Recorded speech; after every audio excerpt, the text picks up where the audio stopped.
मकर संक्रांति का जो दिवस है वो कोई साधारण नहीं। आप लोग दान करते हो मकर संक्रांति में? कितनी चीजें दान करते हो? और सुहागन माताओं को देते हो ना? क्या देते, कितने देते हो? 13, 14 कितने हैं? 14। कौन से पुराण में लिखा है कि 14 चीज देना चाहिए? अरे बोलते जाओ जरा जल्दी, बड़ी मुश्किल से तो पकड़ा ही नहीं आते हो तुम शिवरी नारायण वालों। 14 चीजें दान देना है। किस पुराण में लिखा है? कोई तुमसे पूछ सकता है तो महाराज आप कह सकते हो अग्नि पुराण में वर्णन आता है। कौन से पुराण में लिखा है? अग्नि पुराण में लिखा। देवऋषि नारद भगवान विष्णु के पास जाकर पूछते हैं, नारायण कृपा करिए। भगवान विष्णु ने पूछा क्या बात है, बोलिए। देवऋषि नारद क्या चाहते क्या हो वो बताओ। महाराज हमें इतना सा बता दो, शिव जी के यहां जाते हैं तो पहले उनके द्वारपाल से पूछना पड़ता है अंदर जाने के लिए। ब्रह्मा जी के यहां जाते हैं तो ब्रह्मा जी के द्वारपाल से पूछना पड़ता है। इंद्र के यहां जाते हैं तो इंद्र के द्वारपाल से पूछना पड़ता है। हम जितनी भी जगह जाते हैं तो कोई ना कोई द्वारपाल से हमें पूछना पड़ता है अंदर जाने के लिए। भगवान देवऋषि नारद कह रहे हैं नारायण से कुछ ऐसी कृपा कर दो कि हमें किसी से आज्ञा लेना ही नहीं पड़े। भगवान विष्णु तो उनकी बात को बस थोड़ा सा सुने और अंदर चले गए। नारद जी को लगा हमारा तो कोई जवाब ही नहीं दिया। नारद जी वहीं पर टिक गए, खड़े रहे, नाम जाप करते। विष्णु वापिस आए और देवऋषि नारद से कहा एक काम करो, जब सूर्य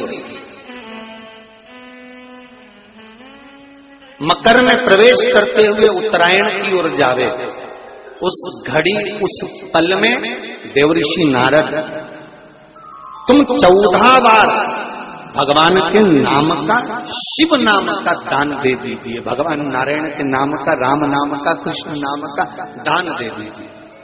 अब देखो यहां पर यह नहीं लिखा कि प्लास्टिक का डब्बा दो। समझ लेना जी हो अच्छे से कि लोगों ने दान को कितना भ्रष्ट कर दिया वो बताया जाएगा। अग्नि पुराण में यह नहीं लिखा कि तुम प्लास्टिक की चाय की चन्नी दो 14, बाल्टी दो 14, या प्लास्टिक का डब्बा दो 14। यहां पर यह नहीं लिखा है कुछ भी हो। यहां क्या लिखा अग्नि पुराण में कि मकर संक्रांति के दिन जब सूर्य उत्तरायण भाव में प्रवेश करे, मकर में जावे, उस समय पर देवऋषि नारद तुम्हारे मुख से अगर 14 बार भगवान के नाम का दान 14 जीवों को दे आओगे तो किसी भी देवता के पास जाओगे तुम्हें परमिशन की जरूरत नहीं पड़ेगी, तुम डायरेक्ट प्रवेश कर जाओगे। डायरेक्ट। अब तुमको अगर वैकुंठ में डायरेक्ट प्रवेश करना हो तो बिना पूछे, तो उसके लिए कहा ही मकर संक्रांति पे दान दो। तो किस चीज का दान देना है हमारा? प्लास्टिक का डब्बा नहीं, बाल्टी नहीं, चन्नी नहीं, फिर किस चीज का नाम? तो कहा अगर देवर्षि नारद आप दान दे रहे हो तो 14 नाम का दान दीजिए। 14 जीवों को नाम का दान दे दो, भगवान के नाम का भजन करो। और अगर संसार के लोग दान दे तो किस चीज का? तो के अन्न से बड़ा कोई दान, अन्न से बड़ा कोई दान।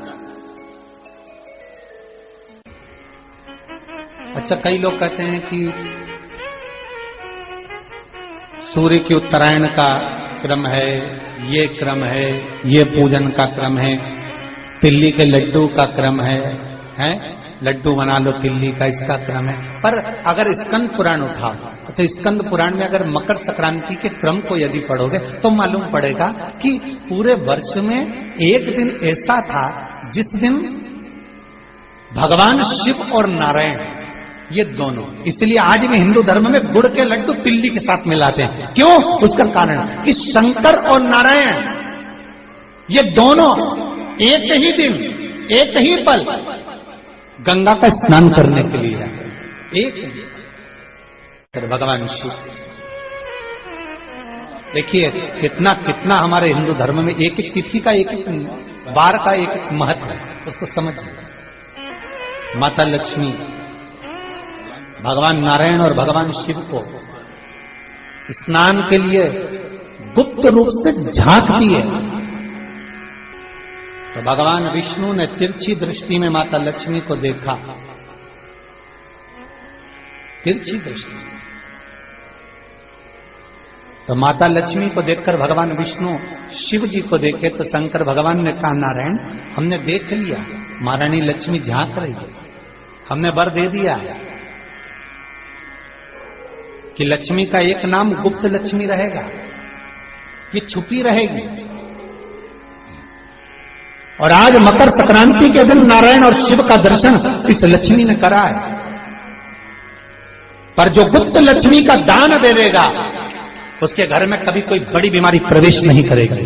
कैंसर जैसा रोग, किडनी और लीवर का रोग नहीं हो सकता। आज भी नियम है कि मकर संक्रांति के दिन एक लड्डू बनाया जाता है गुड़ और तिल्ली का, उसमें 1 का सिक्का, 2 का सिक्का या कोई लक्ष्मी उसमें फंसा दी जाती है और लड्डू को पैक कर कर किसी मंदिर में दान दे दिया जाता है। उसको कहते हैं गुप्त लक्ष्मी, जिससे घर में कोई बड़ी बीमारी प्रवेश न हो।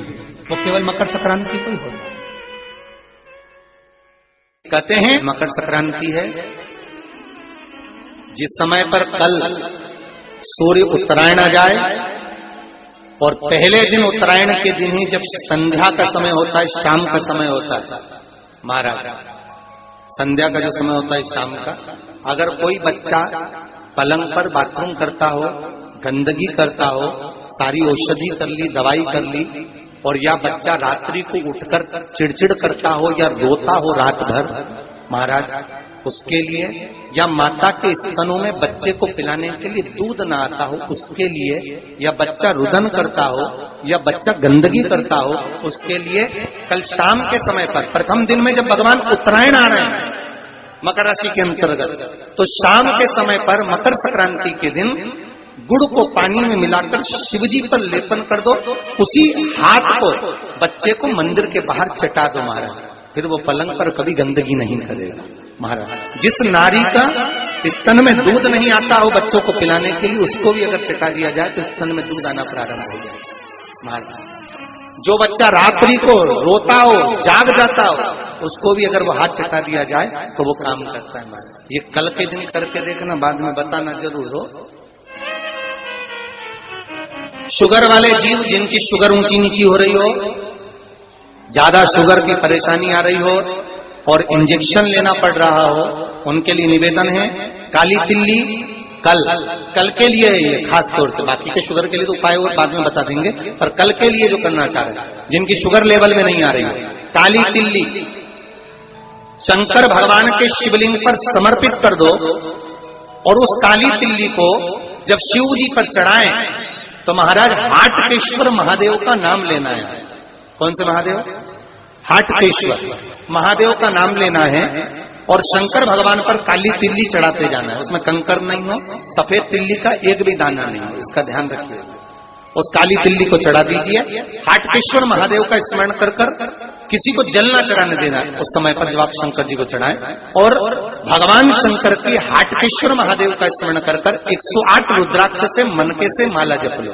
वहीं शंकर चढ़ी रहने ना तिल्ली, उसी तिल्ली को वापिस कटोरी में उठाकर लिया, 3 दिन तक लगातार उसको थोड़ा थोड़ा कर कर सुबह के समय खाली पेट खाइए, शुगर लेवल पर आ जाएगी महाराज। आपकी शुगर हाई ऊंची